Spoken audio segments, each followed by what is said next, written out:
Arno, né? De Montserrat trazer uma mensagem para nós. Gostaria que a igreja desse uma salva para nosso irmão, porque hoje você vai ficar com a palavra, Jesus te use. Obrigado pelo meu pedido e por atender a gente para cá fora. Fica à vontade. Amém. Obrigado. Bom dia, irmãos. Bom sábado. Para mim é uma honra participar aqui com vocês. A primeira vez que eu estive aqui foi um sábado à tarde. Faz muito tempo. A igreja está bem diferente. Foi com um grupo masculino. Tem muitos anos mesmo. Algumas lembranças foram despertadas logo que eu cheguei.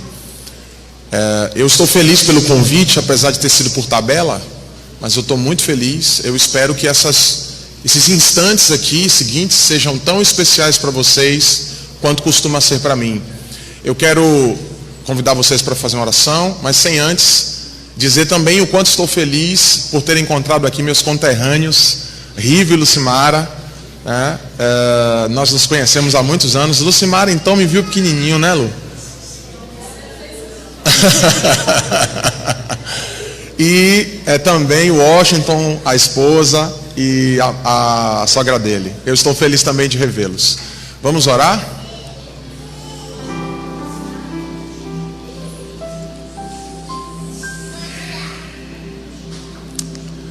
Nesta hora, Senhor, nós dedicamos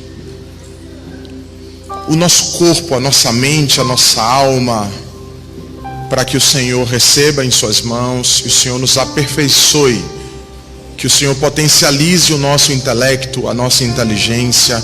Nós iremos abrir a sua palavra e, como é de praxe, nós precisamos que o Senhor nos oriente, que o Senhor nos instrua, a partir dos seus interesses, Senhor, para a captação da reflexão e da mensagem desta manhã de sábado.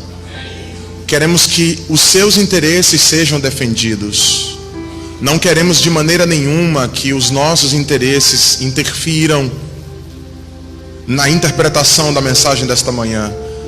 Nós não precisamos mais disso. Não precisamos de achismos, não precisamos de equívocos, nós já os acumulamos demais.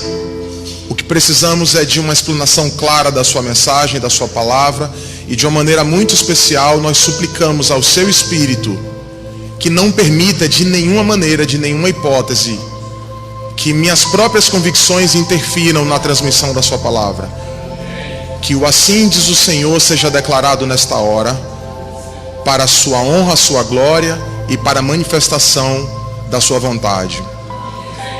Nos receba como filhos legítimos, redimidos no sangue de Cristo. Apelamos à sua graça para que o Senhor nos proporcione uma atmosfera celestial aqui em nosso meio, neste lugar. Que o Senhor santifique essas paredes, esses bancos. Que essa atmosfera, Senhor, seja totalmente transformada a partir do sobrevoar dos anjos neste lugar, garantindo, Senhor, que este templo nesta hora seja um lugar sagrado. Nos dê a tua paz, nos dê o teu perdão. É a nossa oração em nome de Jesus. Amém. Marcos capítulo 3, vamos ler a partir do verso 1.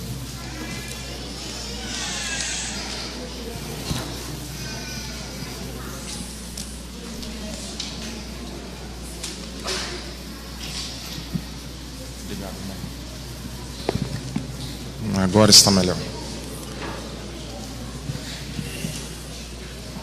Vamos ler? Jesus entrou de novo na sinagoga, onde estava um homem com a mão seca.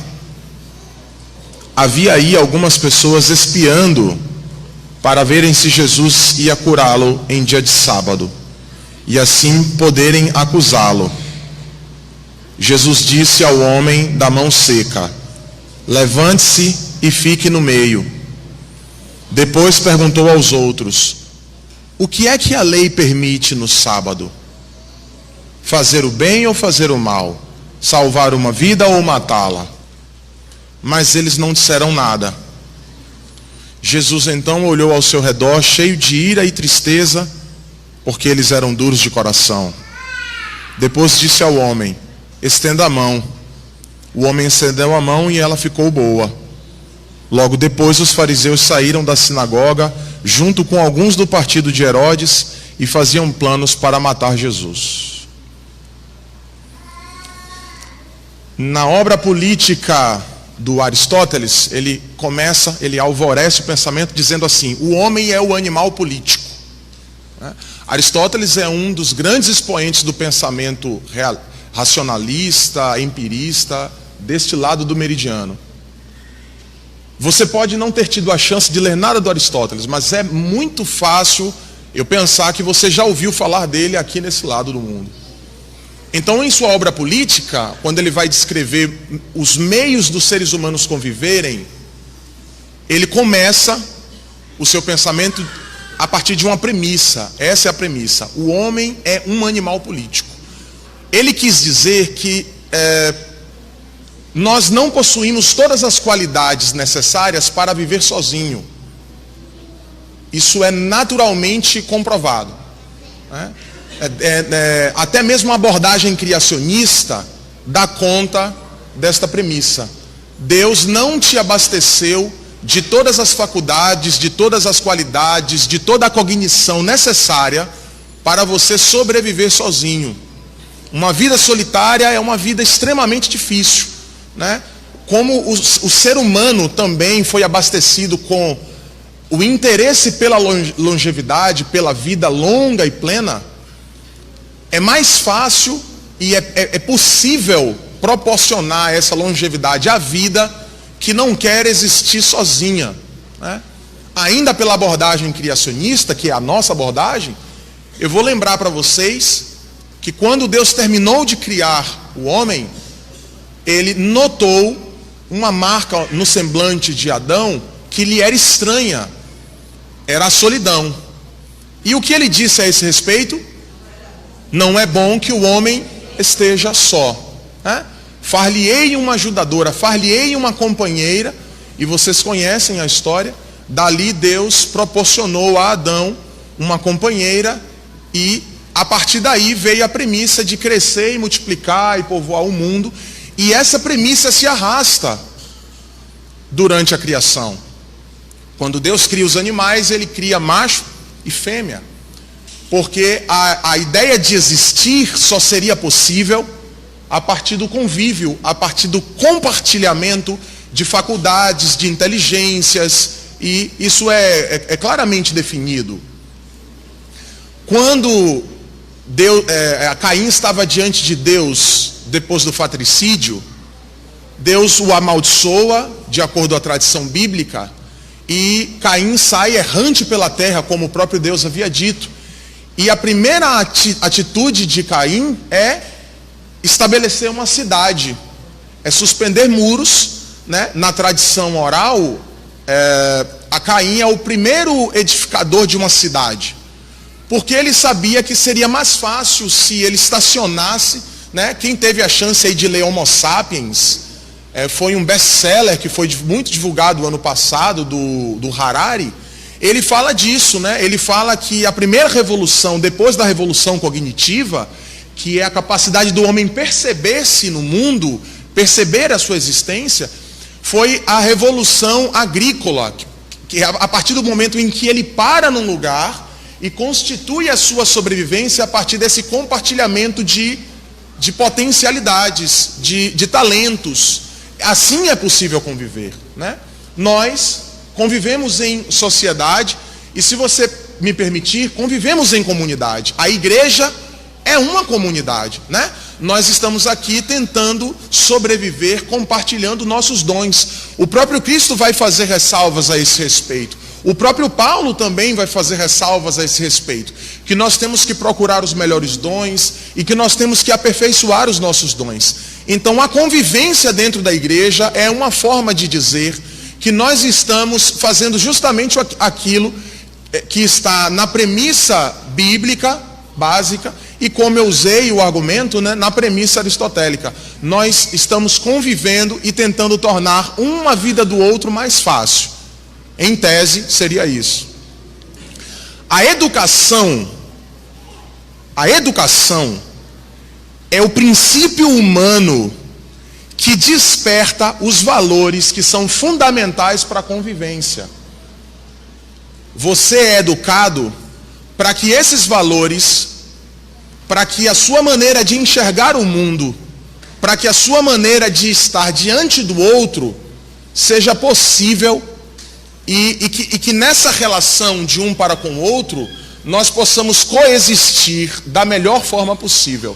Irmãos, eu sei que pode parecer para vocês, sei lá, acadêmico demais, mas eu estou aqui no miolo do cristianismo. Porque cristianismo é convivência. Cristianismo é perceber o próximo. Todas as premissas cristãs, se você for analisar todas as premissas cristãs a partir do discurso de Cristo, ele está falando essencialmente de relações. O Sermão da Montanha, o célebre Sermão da Montanha, que é um sermão que é conhecido pelo mundo cristão ou não, você sabe, é composto ali na Bíblia, a partir do livro de Mateus, em 3 capítulos, começa no capítulo 5, vai até o capítulo 7, e Cristo está falando essencialmente de relacionamentos. Faz essa experiência. Lê na sua Bíblia o Sermão da Montanha, que você vai perceber que Cristo está falando de instâncias do relacionamento humano. Ele está falando do relacionamento do homem para com o próximo. Ele está falando do relacionamento do homem para com o cônjuge. Ele está falando do relacionamento do homem para com a família. Ele está falando do relacionamento do homem para com a sociedade. Ele fala do relacionamento do homem para com Deus. Ele fala do relacionamento do homem para consigo mesmo. Cristo está estabelecendo premissas básicas para o cristianismo e que se baseiam, por sua vez, nessa relação, nessa troca humano-divino e humano-humano, horizontal e vertical. E por que é importante estabelecer essa premissa, né?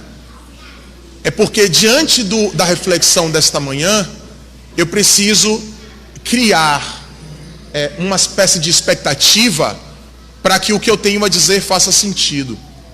Então, a educação, como eu ia dizendo, é justamente o princípio, a atividade que desperta no outro, que desperta na pessoa valores fundamentais para o convívio. É claro que o fato de nós vivermos num mundo essencialmente capitalista, a educação se tornou uma espécie de instrumento para a concorrência. As pessoas estão sendo educadas para concorrer, ao invés de serem educadas para conviver.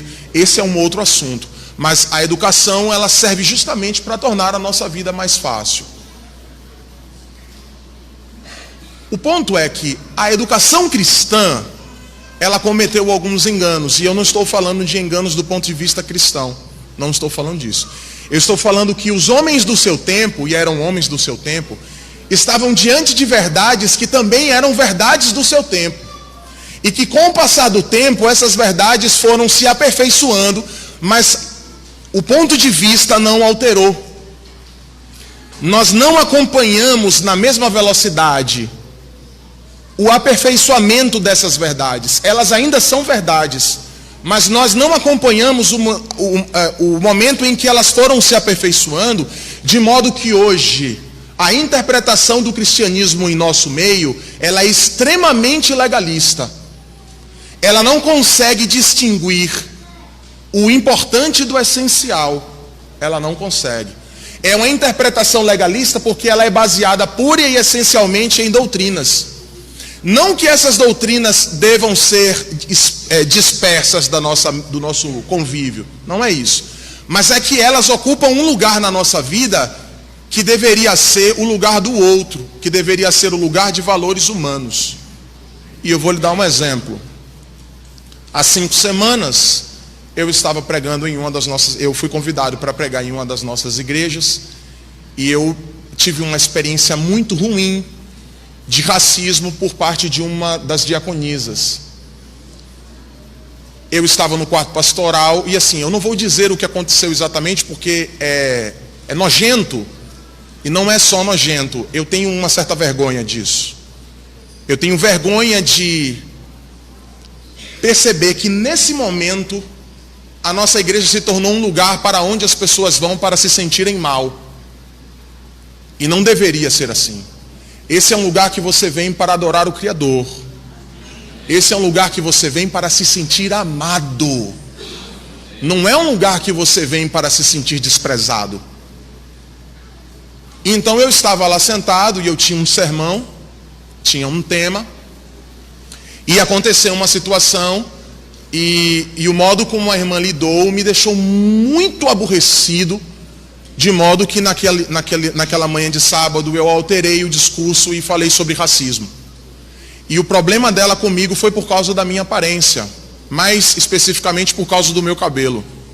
E eu não sei o que tem de errado com o meu cabelo, porque não é a primeira vez que eu deixo de ir para um púlpito por causa do meu cabelo. Percebe? E eu sou bonito, irmãos. Tá?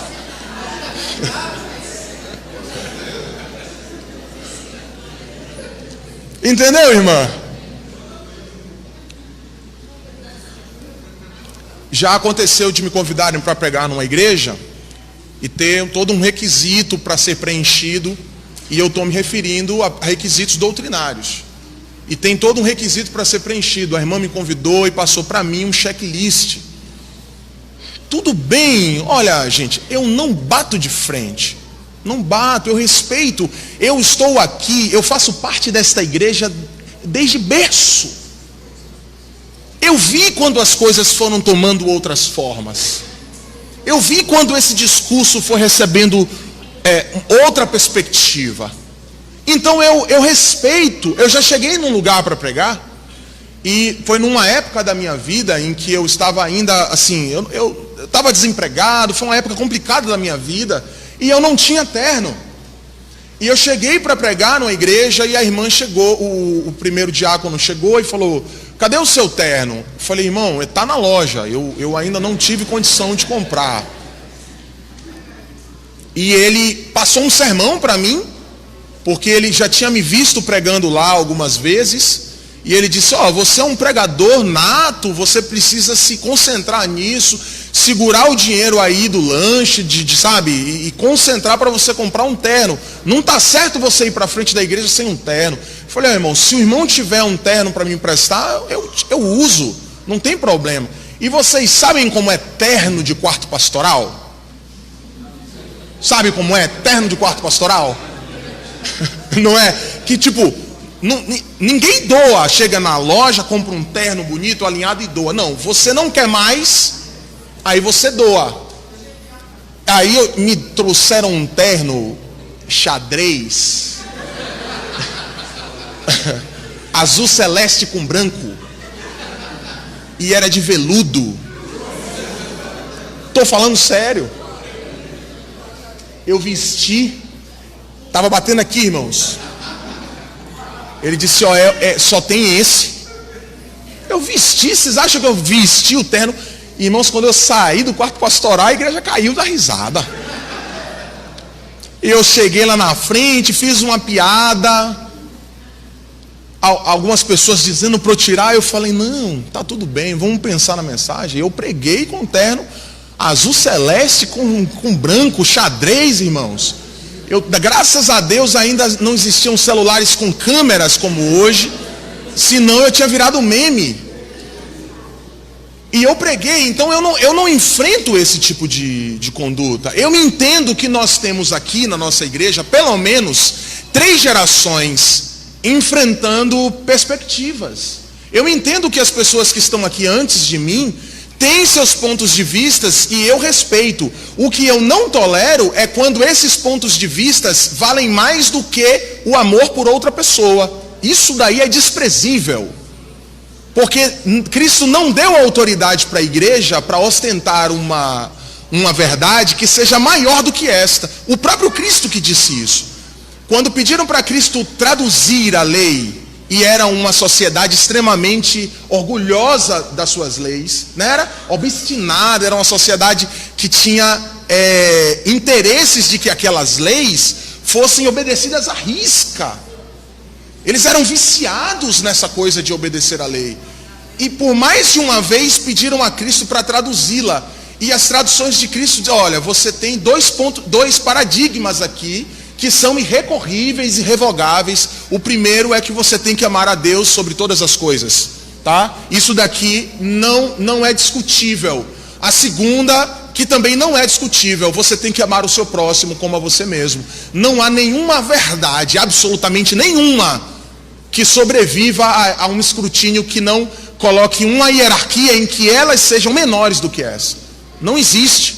Se existe, eu queria ouvir, porque eu estou tentando encontrar uma razão para esse tipo de ódio, para esse tipo de conduta preconceituosa em nosso meio, e eu não consigo encontrar. Eu não consigo encontrar. Analise o texto que nós lemos. Cristo estava na igreja, um dia de sábado como esse. Atravessou aquelas portas ali, um homem com a mão aleijada. Não é isso? Ele entra, Cristo está, vê o homem com a mão aleijada. Imagine que um homem com a mão aleijada naquele tempo tinha muito mais dificuldades naquela sociedade do que hoje. Então ele entra com a mão aleijada e Cristo olha, vê e lê o coração daquelas pessoas e percebe o que aconteceria fosse o caso dele curar aquele homem.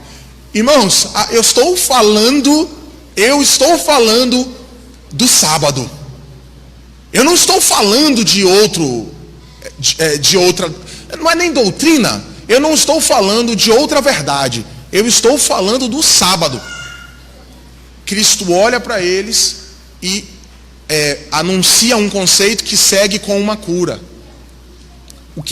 O que é para ser feito no sábado, né? Ele faz a pergunta. A pergunta não tem resposta. Isso já é perturbador. Ninguém responde. Cristo vai e cura a mão do aleijado. Eles ficam ressentidos, irmãos. Cristo acabou de operar um milagre e a igreja ficou ressentida. A igreja sentiu ódio. A igreja sentiu cólera. A igreja tramou para matar Jesus, porque ele acabou de curar o aleijão de um homem. Você consegue notar o que eu estou tentando dizer? É trazer o que é importante para o lugar do essencial. Nem mesmo o sábado, do ponto de vista daqueles homens, era maior do que operar um milagre na mão daquele homem. A irmã já respondeu aqui. O amor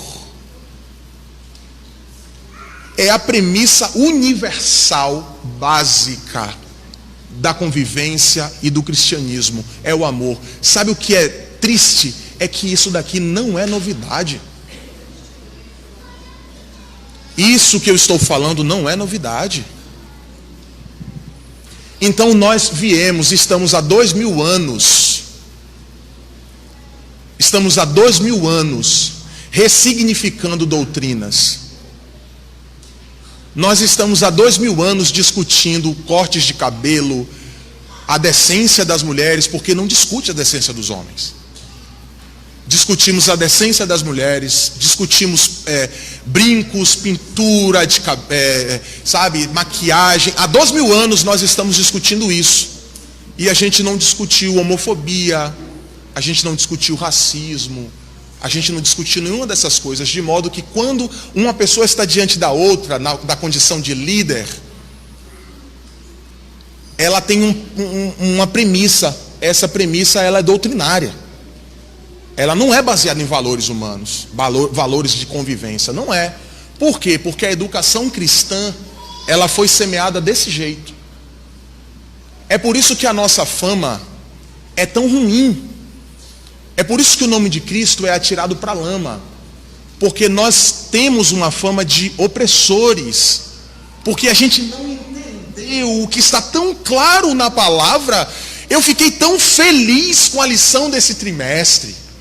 Nossa, como eu fiquei feliz com a lição desse trimestre. São coisas que nós estamos falando há tanto tempo. Você percebe esse interesse de Cristo pelo outro que devia ser divulgado desde a primitividade lá mesopotâmica, desde a época de Moisés. Moisés vai fazer uma ressignificação de uma lei que era extremamente arbitrária. E ele já vai fazer enxertos da graça, ele já vai fazer enxertos da solidariedade, ele já vai fazer enxertos de compaixão. Moisés já vai começar a receber essa compreensão do que era ser cristão. num mundo tão vil e tão hostil quanto é o nosso. De modo que o Moisés, irmãos, perceba, Moisés vai escrever uma lei que hoje, aqui para nós, é extremamente violenta. A lei de Moisés era extremamente violenta. Uma mulher que era apanhada em adultério era morta por apedrejamento. Isso é violência. Mas aquela sociedade não estava pronta para receber a plenitude dos valores que Cristo tinha para transmitir. Então, vão se passar aí 2000 anos. E quando chega no momento em que Jesus encarna num corpo, acontece o mesmo episódio. Uma mulher é apanhada em adultério, é levada para a presença de Cristo, e eles acionam o dispositivo da lei de Moisés. A lei de Moisés diz que mulheres que são apanhadas nessa condição devem ser mortas por apedrejamento. Quem foi que inspirou a inscrição da lei de Moisés, de acordo com a tradição? Foi Deus. Então eles trazem ali a letra. Está aqui, ó. Está escrito que ela tem que ser morta por apedrejamento. Aí Cristo levanta e fala: se está escrito na lei, manda apedrejar. Foi isso que ele fez? Não, ele rompeu um paradigma naquele dia. Aquele que não tiver pecado, atire a primeira pedra.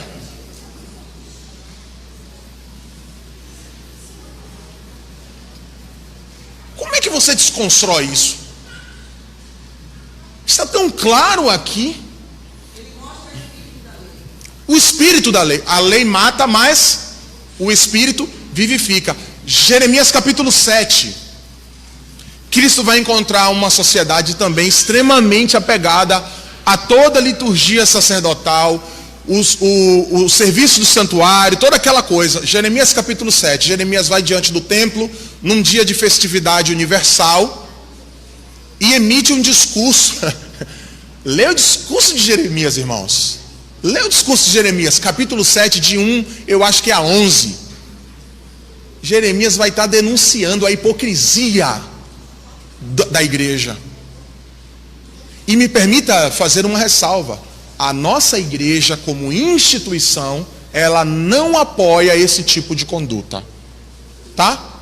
Fique você sabendo que no último censo que houve, na última comissão, isso está disponível no site da Igreja Adventista. Se você for ler o ponto de vista da igreja, ele é extremamente humano. Essas condutas podem ser detectadas em congregações locais. A igreja universal, a igreja mundial não pensa assim. Inclusive, eu andei sabendo que a nossa associação tem um espaço para você fazer denúncias para o caso de você sofrer um caso de racismo, por exemplo. Já existe. Tá? Exatamente, irmã. Não pode. A gente, irmã, eu cresci ouvindo dizer: nós estamos trazendo o mundo para a igreja. Aí quando falava de trazer o mundo para a igreja, era corte de cabelo, era roupa, era música. Isso sim é trazer o mundo para a igreja. E essas coisas, Fernando, elas devem ser postas de lado? Não é isso que eu estou dizendo. Como eu disse, nós temos gerações diferentes aqui. E esses pontos de vista, eles devem ser respeitados. São princípios que devem ser respeitados. Eles não são maiores do que o amor, do que a compaixão, do que a solidariedade. Eu colecionei, irmãos, situações assim. A irmã, como eu ia dizendo, que me convidou, passou um checklist para mim. E eu disse: irmã, tá tudo certo aqui por mim. Era véspera, era uma sexta-feira. Eu já estou terminando, irmãos. Era uma sexta-feira, já era sexta-feira de véspera. No fim ela disse assim: irmão, só tem uma coisa, eu preciso que o irmão mande uma foto.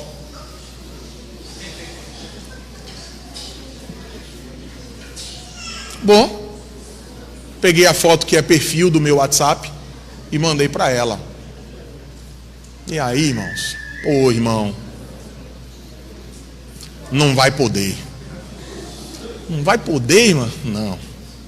Eu sinto muito. Ela ficou muito constrangida. Eu sinto muito, enfim. Eu disse: está tudo bem, irmã. Está tudo bem. Eu espero que algum dia vocês consigam, que o Espírito Santo consiga tocar alguém para subir lá na tribuna da sua igreja, para pronunciar as palavras necessárias para desconstruir esse ponto de vista, essa perspectiva preconceituosa. Se o remanescente não for esse povo que está combatendo esse tipo de conduta, eu não sei o que é. Eu não sei quem é. Eu realmente não sei. Eu só sei, irmãos, que nós precisamos repredestinar o caminho para onde nossas interpretações estão nos levando. Nós precisamos ter esse momento de, sabe uma coisa? Lê sua Bíblia. Leia sua Bíblia. Chega de ficar, sabe, se alimentando de pontos de vista de outras pessoas. Leia sua Bíblia. Tenha sua relação com Deus. Ele vai te orientar no querer e no efetuar dele. Ele vai te dar as verdades que ele espera que você colecione em sua vida. Leia sua Bíblia, ore, faça suas orações. Interessante foi que eu tenho 3 momentos de oração. Eu tenho 3 momentos de oração durante o dia. Tem um que é 10 horas da manhã. E aí ontem, quando eu me ajoelhei, eu estava orando pelas pessoas e eu me peguei diante da situação de estar no ímpeto de orar por todas as pessoas da terra. E isso na minha cabeça não é impraticável, né? Na minha ignorância, isso é impraticável. Então eu até ri na hora, eu falei, Senhor, eu sei que o Senhor pode, mas não é o tipo de coisa que eu estou inclinado a orar por causa da minha ignorância. Então, fica com todo mundo que eu pedi, e as pessoas que essas pessoas amam e tal. Mas vocês ouviram a oração da menininha aqui? Que oração linda? Ela falou, todas as pessoas do planeta Terra, que elas tenham o que comer e o que beber. Irmãos, se isso não é cristianismo, eu não sei o que é não, irmãos. Entende? Olha, vai ler Mateus capítulo 24. É lindo demais. O princípio da salvação é isso. Então dirá aqueles que estiverem à sua direita: vinde benditos de meu Pai, ou apartai-vos de mim, né? Então dirá aqueles que estiverem à sua direita: vinde benditos de meu Pai, possuí por herança o reino que está guardado desde a fundação do mundo. Porque tive fome e me deste de comer, tive sede, me deste de beber, era forasteiro e me hospedaste, estive nu e me vestistes, estive preso e foste me visitar. Ele está falando de quê, irmãos? Aos que estiverem à esquerda: apartai-vos de mim, porque tive fome e não me deste de comer, tive sede e não me deste de beber. São palavras do Cristo. Solidariedade, compaixão, amor, misericórdia, tolerância, irmãos, respeito, alteridade. Eu espero que isso fique em seu coração como uma cicatriz. Eu espero que todas as vezes que você estiver diante do outro, você entenda que a premissa do cristianismo é que você deve tornar a vida dele mais fácil. É que você está diante de uma pessoa para alegrá-la, para deixá-la mais feliz. Essa é a premissa básica do cristianismo. Cristo estava no meio de uma casa cercada de pessoas, apinhada de gente, 4 amigos loucos. Tinha um amigo que era paralítico. Isso é emocionante. E não conseguiam. Estava todo mundo cercando a Cristo. E agora a gente vai fazer o quê? Desce pelo telhado. Olha que coisa exótica. Destelharam a casa do cara. Desceram um homem doente no meio da sala. Cristo estava lá. Cristo faz um milagre por causa do esforço daqueles homens. E depois ele perdoa os pecados. Aí o pessoal ficou: não, ele não tem autoridade para isso não. A igreja ressentida.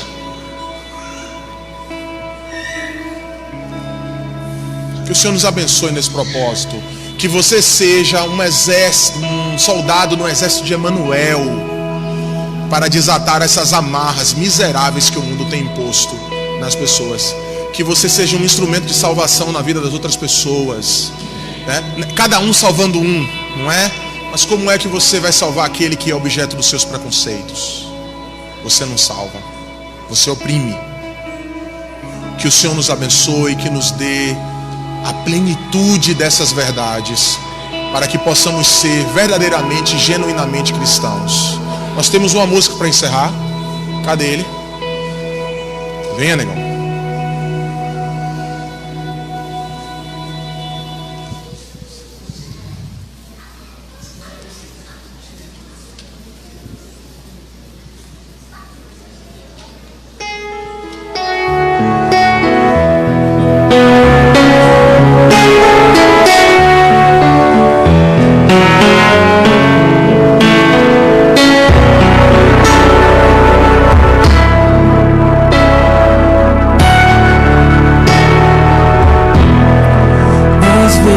Mesmo sem notar, tu prometeste perto estar e não permite que me venham provas que eu não possa suportar. Mesmo no vale da provação, tu me conduzes sempre pela mão. Eu creio naquela promessa fiel que o Espírito virá me guiar. Eu sei que estás comigo, vês toda minha dor. Só tu conheces bem a fundo o segredo que guardei. E mesmo assim me amas, sondas o meu interior. Quando não tenho mais pra onde ir, a ti eu vou. Nesse difícil caminhar, tu prometeste perto estar e não permite que me venham provas que eu não possa suportar. Mesmo no vale da provação, tu me conduzes sempre pela mão. Eu creio naquela promessa fiel que o Espírito virá me guiar. Eu sei que estás comigo, vês toda minha dor. Só tu conheces bem a fundo o segredo que guardei. E mesmo assim me amas, sondas o meu interior. Eu não tenho mais pra onde ir, a ti eu vou. Mesmo que seja como montanhas, os desafios que eu tenha que enfrentar, eu só quero seguir, confiar e pedir que tu venhas me dar força, Senhor. Eu sei que estás comigo, eu estou na minha dor. Só tu conheces bem a fundo o segredo que guardei. E mesmo assim me amas, sondas o meu interior. Quando não tenho mais pra onde ir,